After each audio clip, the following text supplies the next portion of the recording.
Big பாஸுக்கு. ஏன்னா இங்கே வந்து ஆளை பார்த்து நம்ம கொடுக்குற ரியாக்ஷனில் தான் இருக்குது. நான் முடிச்சு வைக்கிறேன் அந்த மாதிரியா. ஹாய் ஹலோ எல்லாருக்கும் வணக்கம் and welcome back to our channel. இப்போ பிக் பாஸ் வீட்டுக்குள்ளே டெய்லி வந்துட்டு ஒரு கெஸ்ட்டை விட ஆரம்பிச்சிருக்காங்க போல் இருக்கு. நேற்று நம்ம பூர்ணிமா வந்தாங்க. இப்போ கவின் அவர்கள் அவருடைய படத்துக்கான ப்ரொமோஷனுக்காக பிக் பாஸ் வீட்டுக்குள்ளே வந்திருக்காரு. ஸோ அது மட்டும் இல்லை, அங்கே இருக்க எல்லா கூடயுமே பேசிக்கிட்டு இருக்காரு.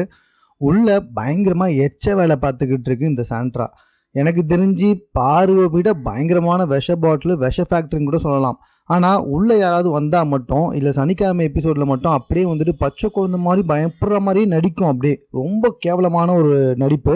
ஸோ இப்போ கவின் கிட்ட வந்துட்டு என்ன பண்ணுறாங்க அப்படின்னு சொல்லி பார்த்தீங்கன்னா, கவின் கிட்ட ஒன்றுமே தெரியாத மாதிரி வந்துட்டு நம்ம வேற நினச்சிட்டு வருவோம், இங்கே வந்த உடனே அப்படியே நம்ம தாட்லாம் மாறிடும்ல அப்படின்னு சொல்லிட்டு கவின் கிட்ட பச்சையாக நடிக்கும்பொழுது கவின் உடனே என்ன பண்ணிட்டாரு, ஐய உங்களோட இதுக்குள்ளெல்லாம் என்னை சேர்க்காதீங்க, நான் இதை பற்றிலாம் பேச விரும்பல, வாங்க நம்ம வேதா பேசலாம் அப்படின்னு சொல்லிட்டு சாண்ட்ராக்கு செருப்படி கொடுத்துட்டு போயிருக்காரு. ஸோ இதுதான் தற்போது வந்துட்டு லைவில் போயிட்டுருக்கோம்.